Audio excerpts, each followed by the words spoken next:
আসসালামু আলাইকুম। দুর্নীতিকে রুখতে হলে বিএনপিকে ভোট দিতে হবে। আমি জানি আমি এই কথা বলার পর অনেক গুপ্তরা লাভ দিয়ে উঠবে। আমি এটা কি বলতেছি, আমি আমার পুরো ভিডিও জুড়ে যদি কোনো মিথ্যা বলে থাকি বা আমি কোনো তথ্য যদি এলোমেলোভাবে উপস্থাপন করে অবশ্যই আপনি এর দ্বিমত করবেন, কিন্তু রাষ্ট্রের একটা বিবেকবান নাগরিক হিসেবে বিএনপির উপর যে মিথ্যাচার হচ্ছে সেটা আপনি সত্যটা জানা উচিত। বলা হয়ে থাকে যে বিএনপি বাংলাদেশকে দুর্নীতিতে 4বার চ্যাম্পিয়ন করেছিল। এ তথ্যটি সম্পূর্ণ ডাহা মিথ্যাচার। কিন্তু সত্যিটা হলো দুর্নীতির করাল ঘাসে প্রায় ধ্বংসপ্রাপ্ত একটা রাষ্ট্রকে বিএনপির প্রথম রক্ষা করেছিল। বিএনপিকে বলা হয় দুর্নীতিতে চ্যাম্পিয়ন। কিসের উপর ভিত্তি করে? টিএবি রিপোর্টের ভিত্তি করে। সে একই টিএবি রিপোর্টটা যদি আপনি ভালো করে পর্যবেক্ষণ করেন, আমি নিশ্চিত আপনার সেই ভুলটা ভেঙে যাবে। এবং এটা আমাদের জন্য দুঃখজনক যে বিএনপির মিডিয়া সেল বা রিসার্চ সেল এখন পর্যন্ত এটা নিয়ে কোনো রিসার্চই করে নাই যে সেখানে কত বড় গলদ আছে বা এটাতে কত পজিটিভিটি আছে অ্যাবাউট বিএনপি। এটা আমাদের জন্য আসলে দুঃখজনক যারা আমরা বিএনপিকে সমর্থন করি। আসেন আমরা টিএবি রিপোর্টটার দিকে তাকাই। টিএবি যে রিপোর্টটা দেয় সেটা নির্ভর করে সিপিআই স্কোরের উপর। সিপিআই হলো করাপশন পারসেপশন ইন্ডেক্স। আপনাকে এটা মাথা রাখতে হবে। আমি পুরো ভিডিওটা ব্যাখ্যা করার সময় আপনি এই জিনিসটা মাথা রাখবেন। সিপিআই স্কোর যত বেশি দুর্নীতি তত কম, সিপিআই স্কোর যত কম দুর্নীতি তত বেশি। ঠিক আছে, মানে সিপিআই স্কোর 0 মানে হলো যে হাইলি করাপ্টেড, আর সিপিআই স্কোর 100 মানে হলো ভেরি ক্লিন, মানে কোনো দুর্নীতি নাই। আবার বলি, সিপিআই স্কোর যত বেশি দুর্নীতি তত কম, সিপিআই স্কোর যদি কম হয় তাহলে দুর্নীতি তত বেশি। আচ্ছা, এবার আমরা তাকাই 2001 সালে টিএবি রিপোর্ট অনুযায়ী বাংলাদেশের সিপিআই স্কোর কত ছিল? 0.4। অর্থাৎ আপনি আরেকটা জিনিস মাথা রাখেন, 2001 থেকে 2011 সাল পর্যন্ত টিএবি যে রিপোর্টগুলো দিত সেগুলোতে সর্বোচ্চ স্কোর ছিল 1 থেকে 10। আর 2011 থেকে আজ পর্যন্ত যতগুলো রিপোর্ট তারা সাবমিট করছে সবগুলো রিপোর্টে তারা সর্বোচ্চ স্কোর দিছে 1 থেকে 100। হ্যাঁ, এবার আসি আমি টিএবি রিপোর্টটার দিকে তাকাই। 2001 সালে যে রিপোর্ট, আপনি যদি টিএবি রিপোর্টটার দিকে তাকান তাহলে সেখানে দেখবেন যে 2001 সালে বাংলাদেশের সিপিআই স্কোর ছিল 0.4, অর্থাৎ 0.4। সেটা ছিল 1 থেকে 10-এর মধ্যে। সেই জায়গা থেকে নিচের দিক থেকে বাংলাদেশ প্রথম। এই কারণে বলা হয় বাংলাদেশ দুর্নীতিতে চ্যাম্পিয়ন। 2001 সালে কে ক্ষমতা ছিল? বিএনপি। এই জন্য বলা হয় বিএনপিকে দুর্নীতিতে চ্যাম্পিয়ন। বাট ট্রু হলো টিএবি সবসময় আগের বছরের রিপোর্ট এই বছর দেয়, অর্থাৎ 2026 সালে তারা যে রিপোর্টটা সাবমিট করবে সেটা হবে 2025 সালের। 2025 সালে তারা যে রিপোর্টটা সাবমিট করেছিল সেটা হবে 2024 সালে।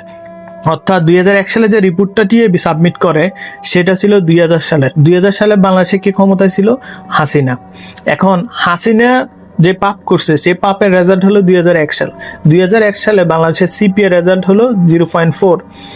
এখন তাহলে আমাকে দেখতে হবে 2002 সালেও কি সিপিআই স্কোর 0.4 নাকি তার চেয়ে বৃদ্ধি পেয়েছে? তার চেয়ে যদি বৃদ্ধি পায় তার মানে হলো যে উন্নতি ঘটেছে, আর যদি তার চেয়ে কমে তার মানে হলো উন্নতি ঘটে নাই। আমি আসি এবার 2002 সালে সিপিআই স্কোরের দিকে।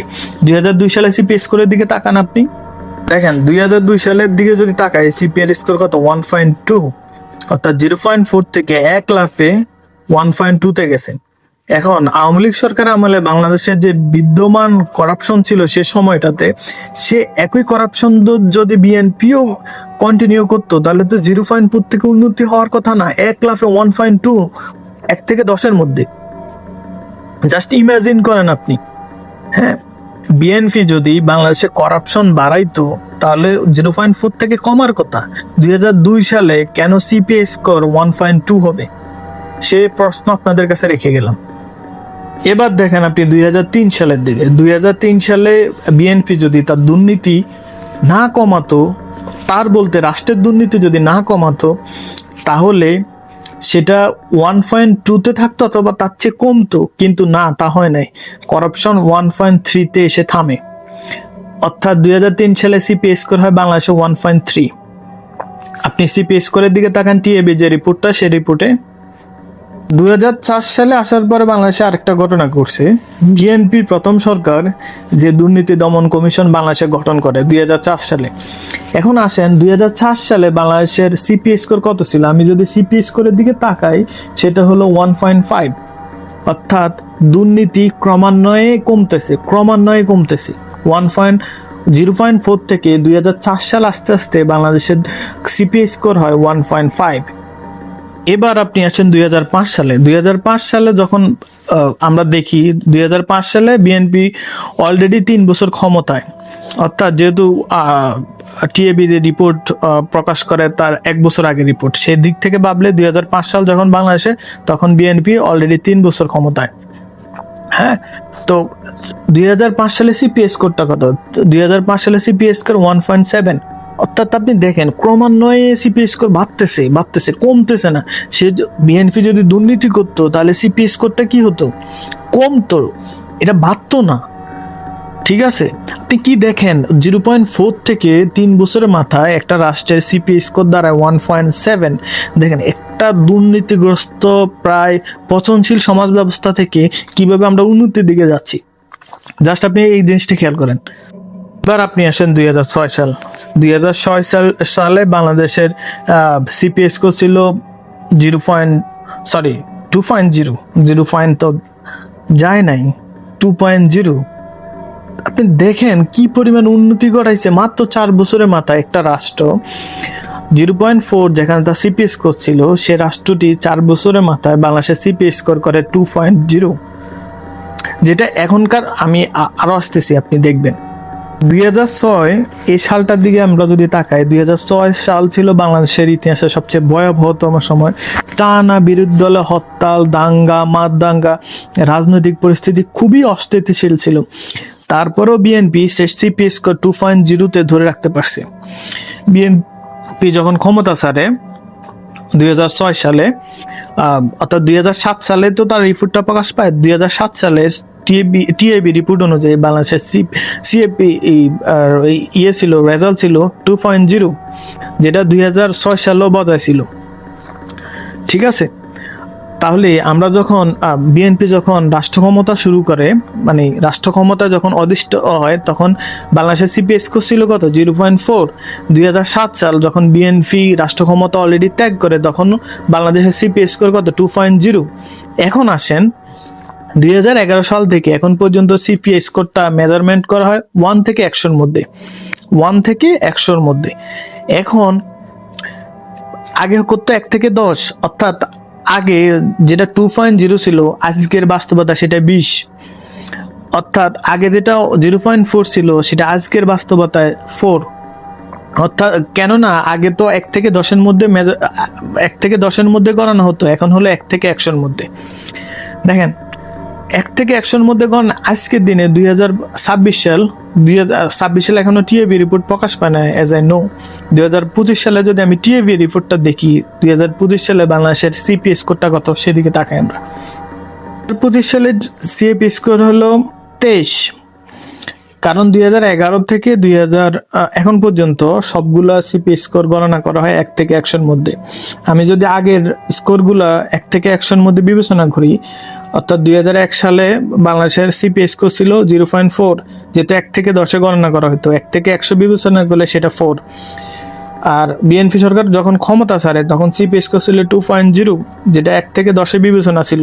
কারণ 1 থেকে 100 বিবেচনা করলে সেটা 20। অর্থাৎ বিএনপি সরকার মাত্র 5 বছরে বাংলাদেশে প্রায় 16 বৃদ্ধি করে। অর্থাৎ পার ইয়ারে আপনি কত করে বৃদ্ধি করে? 16/5।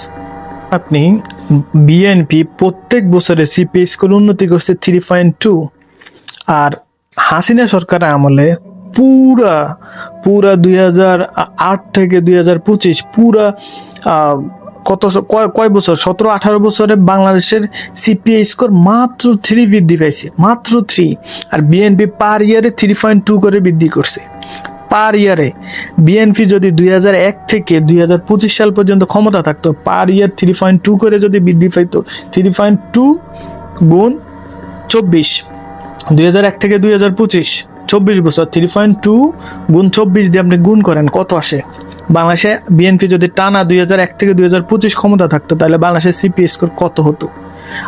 আমি আপনার একটা হাইপোথেটিক্যাল গ্রাফ দেই, দেখবেন 2024 গুণ 3.2 কত আসে?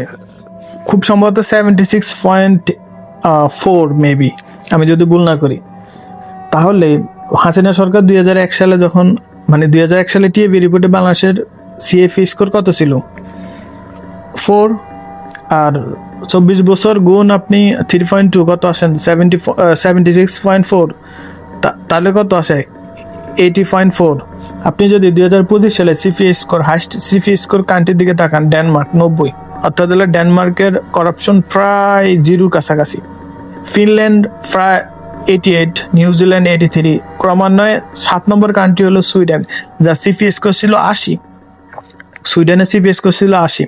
বিএনপি যদি 2001 সাল থেকে 2025 সাল পর্যন্ত ক্ষমতা থাকতো, তাহলে বাংলাদেশের সিপিএ স্কোর থাকতো 80, অর্থাৎ সুইডেনের জায়গা থাকতো বাংলাদেশ দুর্নীতির জায়গায়, করাপশন প্রায় জিরোর জায়গা থাকতো। আর সেই বিএনপিরে আপনি বলতেছেন করাপ্টেড এবং দুর্নীতিতে চ্যাম্পিয়ন কান্ট্রি। আমি যদি কোনো তথ্য ভুল দিয়ে থাকি বা আমার কোনো তথ্য যদি ভুল হয়, আপনি যাকে কোড করে বলেন বিএনপি চ্যাম্পিয়ন করছে বাংলাদেশে, সেই তথ্যগুলা যদি আপনি বের করেন এবং আমার তথ্য যদি গড়মিল পান, তখন আপনি বলেন। কিন্তু একটা দলরে আপনি ব্লেম করার জায়গায়, করার সময় এইভাবে মিথ্যাচার কি কেন করবেন আপনি? আমার কাছে মনে হয় যারা দেশপ্রেমিক, দেশকে ভালোবাসেন, আপনি যে দলই করেন সমস্যা নেই, কিন্তু আপনার সত্যটা জানার অধিকার আছে।